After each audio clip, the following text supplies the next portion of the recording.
Well, the two drivers behind the cost base. One is that we got the inflationary deals with the crew. That is partly a driver of the cost. But I think that the biggest issue that the whole industry is facing, and we are no exception to that, is really the cost for disruption. The cost that airlines have to incur because of congestions in the airspace and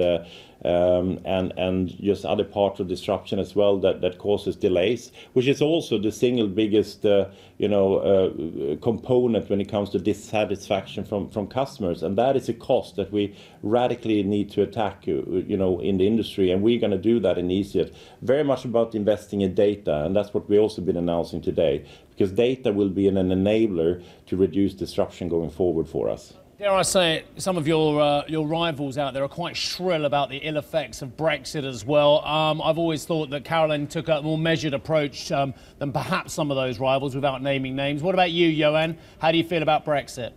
Yeah, I mean, we remain very confident, and I'm confident that there will be a deal on aviation. Look, we're engaging with politicians here in the UK, we're engaging with politicians in the member states and in the EU, with politicians in Brussels as well. And I think, everybody tells me the same thing. They want to have a deal on aviation, and it would just be inconceivable that there would be no flying, post-Brexit. So I'm very optimistic that there will be a deal on this. Johan, you mentioned some of your strength against some of the big legacy carriers like BA earlier, but what's the challenge now coming your way with the company trying to get its hands on Norwegian Air, which would mean it has quite a significant edge in the budget long-haul flights?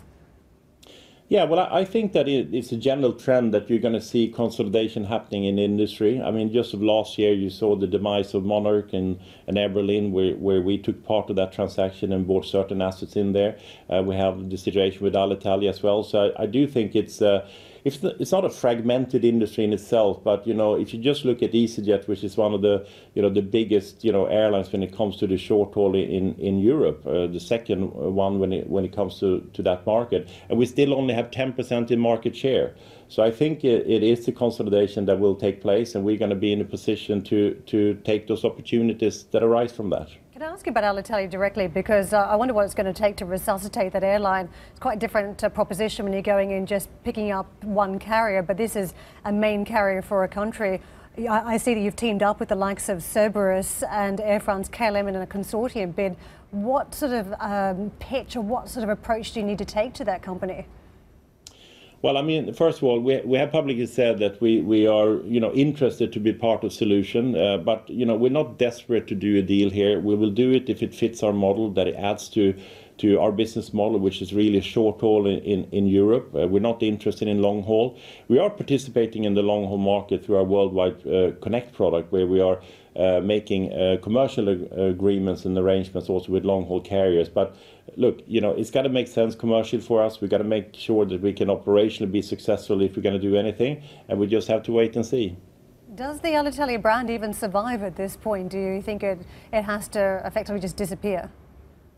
It's difficult to speculate and talk about that as well. Italy is an interesting market for us. We're big in the Italian market as well, and if the opportunity comes, we would like to play a bigger part in there. And we have a great brand also there. I mean, the brand that we have is really strong, across the whole of Europe, and Italy is no exception on that. So we need to wait and see what happens, if anything happens with a possible deal.